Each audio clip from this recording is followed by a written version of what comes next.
What's the transition like when you go from guard to left tackle? Is that something that you think about, or is it kind of seamless for you at this point? Definitely something I think about. Majority of my reps have been guards, so it's something that I really just try and like focus on like the technique of it, and that's really the only thing that's the only thing that's not seamless is like just the thought process when you go from guard to tackle. It's like it completely changes. So yeah. It seems like every game you guys have a kind of a different offensive line lineup. Just what do you credit to you guys just be able to handle that?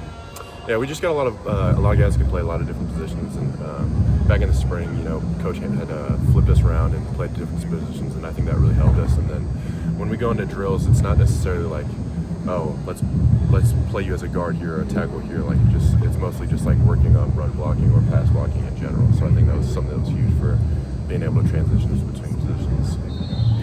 Have you done a lot of kind of tackle footwork, that sort of stuff, just to try to keep it sharp, even though you're talking about taking a lot of guard reps? Yeah, throughout the whole spring and then summer and then in the season as well, I was just after practice, taking whatever reps I can on my own, whether that was guard or tackle, whatever I didn't feel like I got enough of during practice.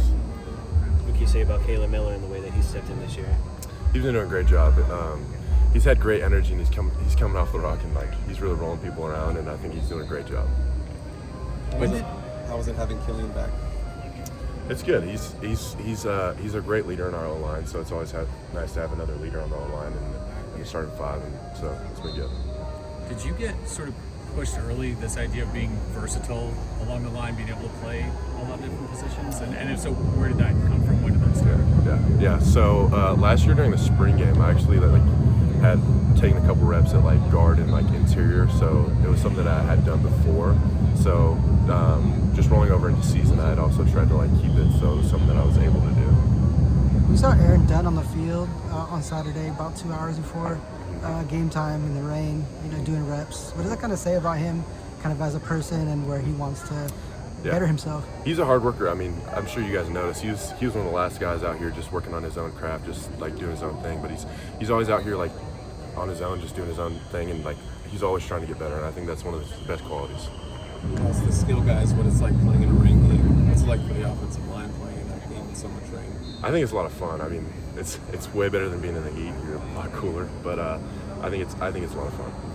This program relied a lot on the transfer portal for the past couple of years, and this year not as much. Nearly a lot of guys who have been around the program a long time. Do you feel like that has an impact on the culture, especially now that it seems like you guys have really found your stride with that? I wouldn't say necessarily, because I feel like every guy because we still got guys that came in the transfer portal this year, and I feel like everybody's like super, super close this year. I don't know if it necessarily has to do with like the transfer portal or not. I couldn't say, but I think everybody just like has done a great job of being like super close off the field, and that translates to being on the field as well.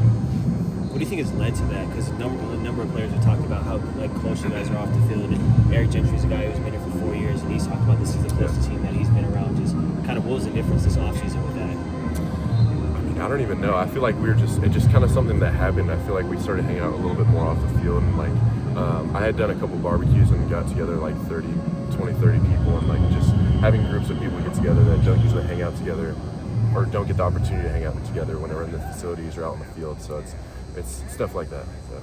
Do you talk trash this week with Manuel right now? Of course not. No. Have you talked to him at all since he's been? I haven't. No. I know some of our guys have, but just like keeping up the friendship, and he's a good guy, so it's always nice to catch up with old friends. What's the biggest challenge this Oregon defensive line poses for you guys? They've got a lot of good players, and it goes back to I've said this last interview. It's just we got to play a lot more consistent. I feel like we have some plays where like somebody just misses a block, and it's like we had everything blocked well, but if you miss one block, it's like all right, the play's not going to happen. So if we just keep it consistent and do our jobs, I think we're gonna do well. Coach Riley was talking about how with the injuries you guys had in the run game, this could have been a death sentence for this offense. Obviously, it hasn't been. Why do you think it has been so seamless without those two guys? Yeah, I think we've just got a lot of versatile guys that play a lot of different positions, and so I think that helps like fill in spots that something happens and people just get rotated around.